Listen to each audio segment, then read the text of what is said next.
அத்தியாயம் 45. அல் ஜாசியா, மண்டியிட்டோர். அளவற்ற அருளாளனும் நிகரற்ற அன்புடையோனுமாகிய அல்லாஹுவின் பெயரால். ஹாமீம்.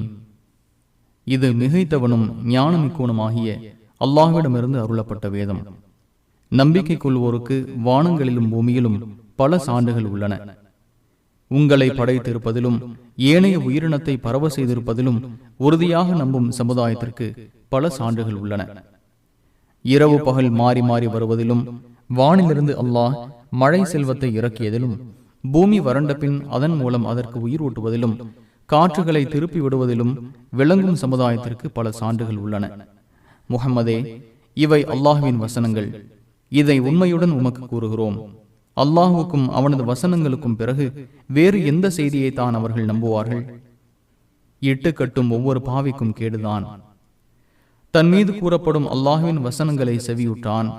பின்னர் அதை கேட்காதவனைப் போல் அகந்தை கொண்டவனாக பிடிவாதம் பிடிக்கிறான். துன்புறுத்தும் வேதனையை அவனுக்கு எச்சரிப்பீராக. நமது வசனங்களில் எதையேனும் அவன் அறிந்தால் அதை கேலியாக எடுத்துக் கொள்கிறான். அவர்களுக்கே இழிவு தரும் வேதனை உள்ளது. அவர்களுக்கு பின்னே நரகம் உள்ளது. அவர்கள் செய்தவையும் அல்லாஹுவையன்றி அவர்கள் உருவாக்கி கொண்ட பாதுகாவலர்களும் அவர்களுக்கு சிறிதும் உதவ மாட்டார்கள். அவர்களுக்கு கடும் வேதனை உண்டு. இதுவே நேரு வழி. தமது இறைவனின் வசனங்களை மறுத்தோருக்கு கடும் துன்புறுத்தும் வேதனை உண்டு. கப்பல்கள் அவனது கட்டளைப்படி செல்வதற்காகவும், நீங்கள் அவனது அருளை தேடவும் நன்றி செலுத்திடவும் கடலை அல்லாஹுவே உங்களுக்கு பயன்பட செய்தான். வானங்களில் உள்ளவை பூமியில் உள்ளவை அனைத்தையும் அவன் உங்களுக்கு பயன்பட செய்தான். சிந்திக்கும் சமுதாயத்திற்கு இதில் பல சான்றுகள் உள்ளன. ஒரு சமுதாயம் செய்து கொண்டிருந்ததற்கு அவன் கூலி கொடுப்பான் என்பதால் அல்லாஹுவின் வேதனைகளை நம்பாதோரை மன்னித்து விடுமாறு நம்பிக்கை கொண்டோருக்கு கூறுவீராக.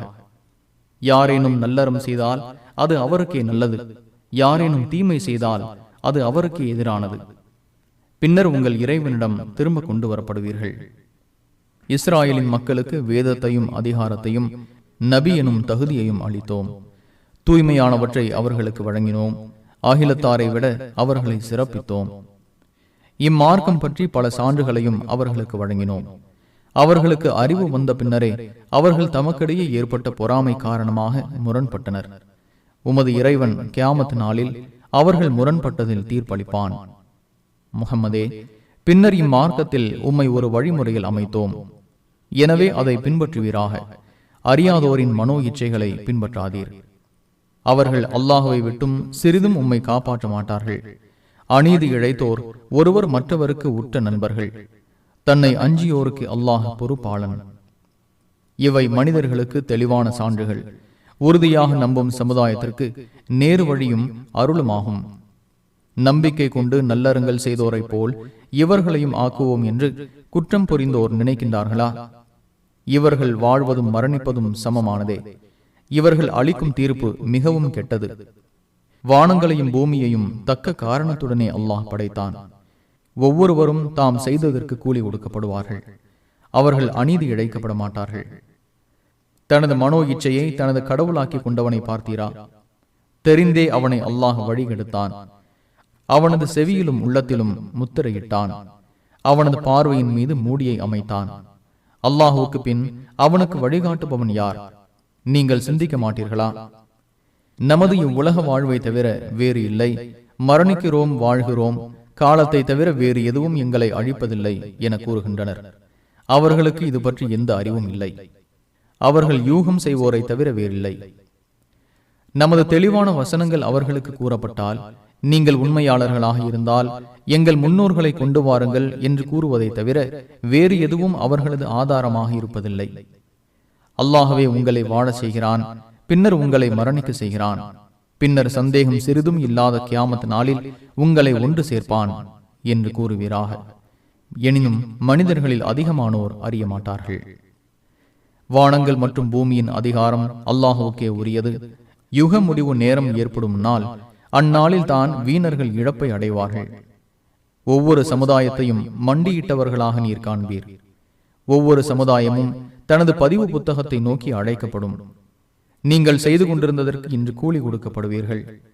இதுவே நமது புத்தகம். உங்களுக்கு எதிராக இது உண்மையை பேசுகிறது. நீங்கள் செய்து கொண்டிருந்தவற்றை நாம் பதிவு செய்வோராக இருந்தோம் என்று கூறப்படும். நம்பிக்கை கொண்டு நல்லறங்கள் செய்வோரை அவர்களது இறைவன் தனது அருளில் நுழைப்பான். இதுவே தெளிவான வெற்றி.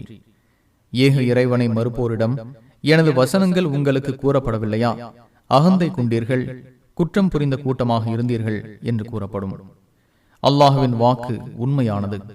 யுக முடிவு நேரத்தில் எந்த சந்தேகமும் இல்லை என்று கூறப்பட்ட போது, யுக முடிவு நேரம் என்றால் என்ன என்று அறிய மாட்டோம், நாங்கள் யூகம் செய்வோர் தவிர வேறில்லை, நாங்கள் உறுதியாக நம்புவோர் அல்லர் என்று கூறினீர்கள். அவர்கள் செய்த தீமைகள் அவர்களுக்கு வெளிப்படும். அவர்கள் கேலி செய்து கொண்டிருந்தது அவர்களை சுற்றி வளைக்கும். இந்த நாளின் சந்திப்பை நீங்கள் மறந்தது போல் இன்று நாமும் உங்களை மறப்போம். உங்கள் தங்குமிடம் நரகம், உங்களுக்கு உதவுவோர் இல்லை என கூறப்படும். நீங்கள் அல்லாஹுவின் வசனங்களை கேலியாக கருதியதும் இவ்வுலக வாழ்வு உங்களை மயக்கியதுமே இதற்கு காரணம். இன்று அதிலிருந்து அவர்கள் வெளியேற்றப்பட மாட்டார்கள். வணக்க வழிபாடுகள் செய்யுமாறு வற்புறுத்தப்பட மாட்டார்கள். வானங்களின் இறைவனும் பூமியின் இறைவனுமான அகிலத்தின் இறைவனுக்கே புகழ் அனைத்தும். வானங்களிலும் பூமியிலும் பெருமை அவனுக்கே உரியது. அவன் மிகைத்தவன், ஞானமிக்கவன்.